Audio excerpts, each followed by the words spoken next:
Today's story is going to be about a father and a daughter that lives in a neighborhood that starts off predominantly good, but then they're going to realize that every time they got to keep moving because a bunch of murders will occur near their home. What happens at the end is a very big plot twist, and the suspect that gets caught is baffling. So if you are into these type of stories, go ahead and smash the like button, turn on notifications, as I am new to telling these stories and it really helps my channel. Other than that, let's get into this vivid dream. Katie and Christopher will be married for 5 years before they give birth to a little girl named Charlotte.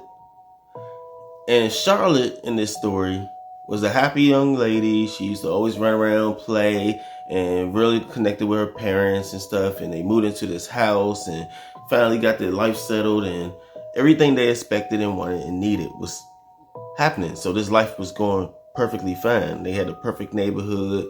The neighbors was fun, and the neighborhood was quiet. You had a little police patrol at night and stuff. So, they were really in a safe place until November the 14th, where the break-ins would start happening.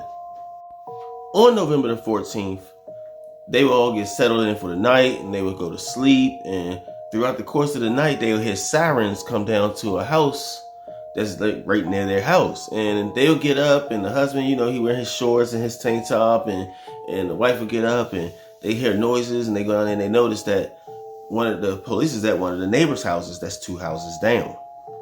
During the investigation and them being nosy, they go downstairs and look out the door, and they see the investigation going on. They see the body coming out of the house, and now they know someone in their neighborhood had died. They know people in the house, but they don't sure who died yet. And all of a sudden, the police come and say, "Hey, did you guys hear any type of noises or anything throughout the course of the night?" And they say, "No, we didn't hear anything, actually, until you guys pulled up with your sirens and stuff. I mean, it's been a quiet night. This has always been a quiet neighborhood. It's never really been." And the police also say, "Yeah, well, I've been patrolling this neighborhood for over 10 years, and I've really never heard of a break-in as well." And basically, they would say that, share a couple more words, and then they part ways. After the police has said his few words in exchange, and then he left and he part ways after asking them questions, and they went back in the house and they went to sleep. The next day, they'll find out that 2 people in the house actually got killed. It was a husband and wife that lived there, and they both were killed. Someone came in the house in the middle of the night and shot him point blank range. And then the good 2 days later, they be asleep again, and all of a sudden they would hear sirens and stuff around 5 o'clock in the morning come barreling down this street, and they hear fire trucks and stuff. And all of a sudden, another neighbor's house was broken into. And this round, that house was actually caught on fire. They burnt the house down, and one of the persons in there had passed away, smoke ventilation, and the other 2 had made it out. So Katie and them is like, okay, now this neighborhood is starting to get a little, scary. And Christopher is agreeing. He's like, I don't know if this is a perfect neighborhood for us to be in.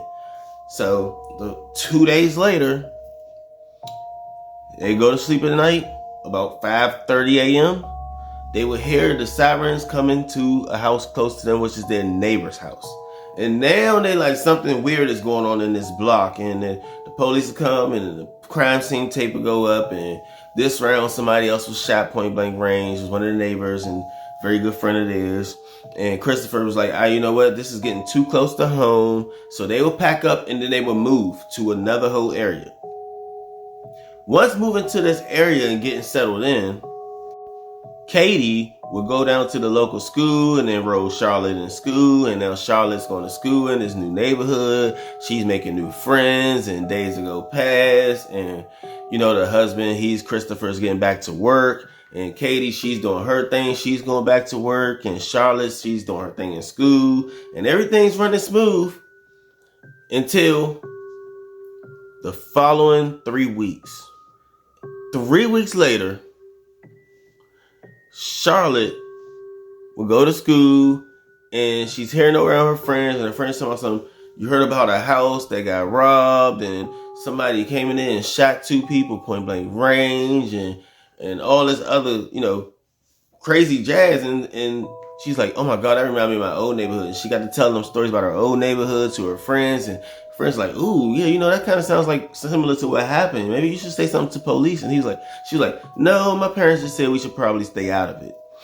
And then all of a sudden they would go home and they get settled in a new house and they go to sleep that night, and that night it'll start all over. They would hear ambulance come barreling down the street. They hear fire trucks, police officers, and everything come speeding down the road, and it'll go to the house across from them.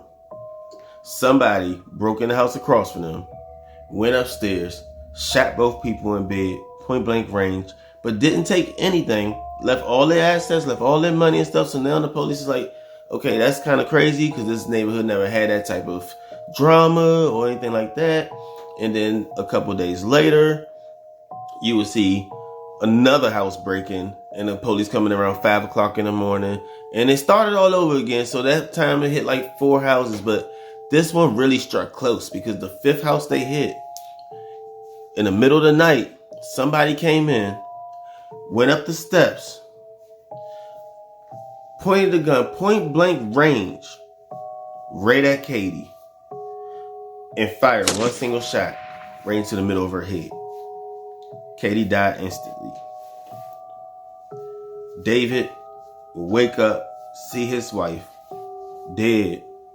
Her daughter comes running in the room. She's crying. And there's no sign of forced entry. There's no sign of break-in. They just know whoever this is, they thinking, the police is thinking, this person's getting really professional.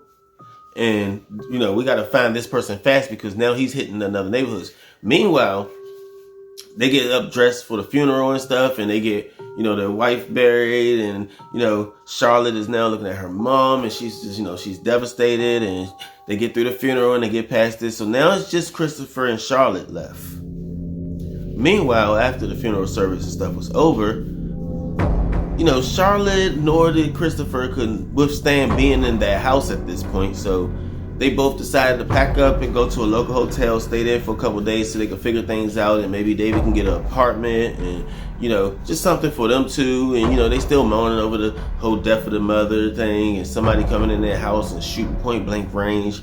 And then the father, you know, Christopher waking up and looking at, you know, it's just a lot to process for them. So at this point, you know, they went on, he got a hotel, they sold the home, and they found the buyer and they sold the home, and they went out and they got themselves a nice apartment. And all of a sudden, days later, it'll start all over again. Somebody in an apartment downstairs on the bottom floor, they'll hear police and stuff 5 o'clock in the morning coming to the building. And then all of a sudden, you know, someone was shot, point blank range. And then all of a sudden, the following night, you would hear the police going to another building, and they're going there, and someone was shot, point blank range. And then this would go on to happen numerous times until it happened to the unit next door to them. And the father said, this is getting crazy. We have to move. So when they moved into this new house, they actually moved next door to a police officer. And he was a state police officer. He was well trained. You know, he had a K9, and, you know, he was one of those fitted type guys where, you know, somebody come in that house, you got trouble. And later that night, someone tried their hand. The officer would report that he was asleep, and he would hear a glass break on the backside of his house. And when he comes in there, the suspect comes up, he points a gun. And right as he points the gun, the officer was already prepared. He lunged forward, knocked the gun out of the suspect's hand, punched the suspect right in the face. The suspect hits the ground. He puts the suspect in cuffs, gets him up, and then he'll walk him to the front, and then he'll call 911 and say, hey, this is Officer such and such, and give his badge number. And right there, when when the police came, this big investigation came about all the past murders and everything, and all the locations the murders happened at and stuff, and they would find out that this has been occurring for a long, long time, and we've been waiting to catch this suspect. But at the same time, Charlotte hears all this, and she gets up and she runs downstairs, and she's looking for her dad, and her dad Daddy must have already got up and heard that too and ran next door. So she go out there to look for her dad, and when she goes out there, she will see her dad standing there, but he's in cuffs. the reason he's in cuffs, because they had when the officer put those cuffs on him and got him up, he smacked him, and then he snapped to it, and he's like, he panicked, and he looked around, and he's like, what's going on? What am I doing in this house? And he was sound asleep because he did all this while sleepwalking every night. So, let's rewind time. That means when they moved into that first neighborhood, Christopher would get up and he'll, middle of the night, go down to the other house, walk in there, shoot both people in the head, point blank range, and leave, and then go back home and get in bed, and then wake up when the police and hearing the sirens come riding down the street to go investigate a murder that he just committed in his sleep. And then they'll get back up and he don't even know he left, and go down there and be shocked by it. So the killer that they were moving away from, they couldn't get away from because it was him. So that also means the night that he thought somebody came up the steps and went in the room and shot his wife point blank range in the head, no. That means he rolled over in his sleep, reached in the drawer, grabbed his pistol, rolled back over, pointed it at her, shot her, put the gun back, and then woke up because the daughter came running in the room. Charlotte came running in the room yelling, and it woke him up out of his trance, and he looked down and realized his wife was dead and said, I can't believe I slept through this. And the entire time, Christopher, was the one committing all these murders. When they moved into the apartment and then somebody died downstairs, that means him in his sleep went downstairs. And the police and the court and stuff did not believe this. So they did an experiment. They put him in a cell, loaded the gun with blanks, and then left it there. And eventually, they just waited. 2 days ago passed, nothing happens. But that night, something would happen.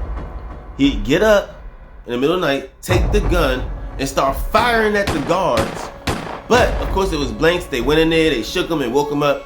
And that's why he's not on the top crime murder list or anything, is because they justified he was sleepwalking. It's a disorder. So it's not countable, So he didn't go to jail for it. They moved him far out in this island where he just lives by himself.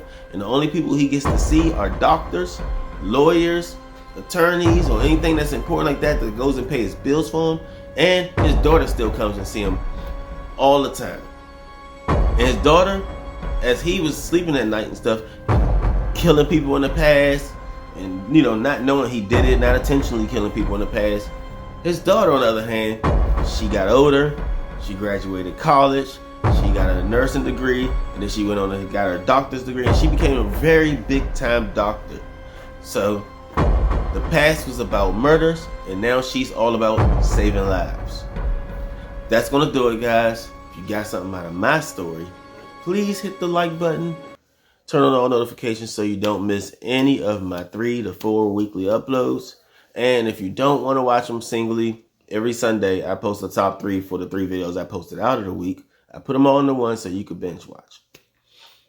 That's going to do it, guys. See y'all.